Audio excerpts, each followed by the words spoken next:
ഒരു electric car accident ആയാൽ battery പൊട്ടിത്തെറിക്കുമോ, അല്ലെങ്കിൽ അതിൽ നിന്ന് ഷോക്കടിക്കുമോ? ഇവികളെക്കുറിച്ച് പലർക്കുമുള്ള ഒരു പ്രധാന പേടിയാണിത്. പക്ഷേ ഇതിന് പിന്നിലെ സേഫ്റ്റി എഞ്ചിനീയറിംഗ് എന്താണെന്നറിയാമോ? 1. Fuse cut off into first thing. ഒരു ക്രാഷ് ഉണ്ടാകുമ്പോൾ എയർബാഗുകൾ ഡിപ്ലോയാകുന്ന അതേ മില്ലിസെക്കൻഡിൽ തന്നെ വണ്ടിയിലെ പൈറോഫ്യൂസ് അഥവാ main high voltage fuse ട്രിപ്പാകും.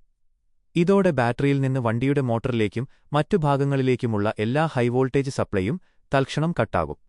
2. Isolation and leak protection.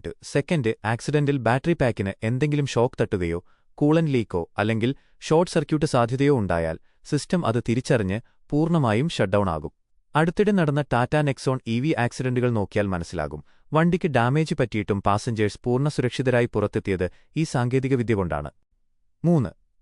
യഥാർത്ഥ റിസ്ക് എന്താണ്? അപ്പോൾ റിസ്കുകളൊന്നുമില്ലേ എന്ന് ചോദിച്ചാൽ, ഹൈ വോൾട്ടേജ് വയറുകളിൽ നേരിട്ട് തൊടുകയോ ബാറ്ററി സെല്ലുകളിലേക്ക് കട്ടിയുള്ള എന്തെങ്കിലും ആഴത്തിൽ കുത്തിക്കയറുകയോ ചെയ്താൽ ഫയർ റിസ്ക് ഉണ്ടാകാം. പക്ഷേ ആക്സിഡന്റ് നടക്കുന്ന ആ നിമിഷത്തിൽ തന്നെ സർക്യൂട്ട് കട്ടാകുന്ന ഡിസൈനാണ് ഇവികളിലുള്ളത്. അതുകൊണ്ട് ആക്സിഡന്റ് ഉണ്ടായാൽ ഉടൻ ബാറ്ററി ബ്ലാസ്റ്റ് ആകും എന്ന പേടി വേണ്ട.